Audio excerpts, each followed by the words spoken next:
Good afternoon বন্ধুরা, আমি বান্টি দাস, সোদপুর পানশিলা থেকে। আজ 12ই মার্চ ভিডিও করছি। আর দুটো কালাঙ্কা পায়রা আছে, পাট্টা পায়রা দুটোই। মাদিটা একটু বয়স বেশি আছে, মানে 1-1.5 মাস বেশি, খুব বেশি না। আর এই পাশেরটা আছে নর পায়রা, ওই পাশেরটা মাদি পায়রা, ঠিক আছে। দুটোই বাড়ির বাচ্চা।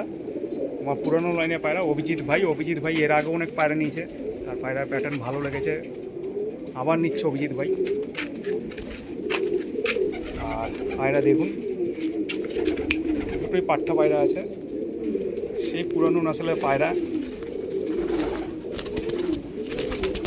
ওটা ফিমেল হবে, ইয়েলো কালারিং যেটা আছে, অরেঞ্জ কালার, ওটা ফিমেল হবে। আর ব্ল্যাক কালার যেটা, এটা মেল হবে। পায়রা পা দেখুন,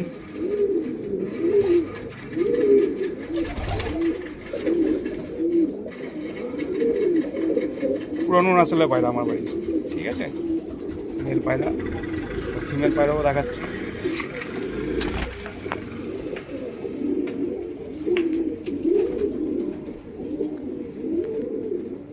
খুব ভালো পায়রা হবে। একটু কম বয়সে পায়রা দিলাম অভিজিৎ ভাইকে, আর যাতে লং টার্মের জন্য পায়রাগুলো রাখতে পারে, ডিম বাচ্চা করতে পারে। আর এই নসলের পায়রা একটু ডিপে গিয়ে ওড়ে, আমি উড়িয়েছি এই নসল, একটু ডিপে গিয়ে ওড়ে। কেমন লাগলো পায়রা দুটো জানাবেন কমেন্টের মাধ্যমে। ধন্যবাদ বন্ধুরা, ভালো থাকুন আপনারা, দিনটি আপনাদের শুভ হোক।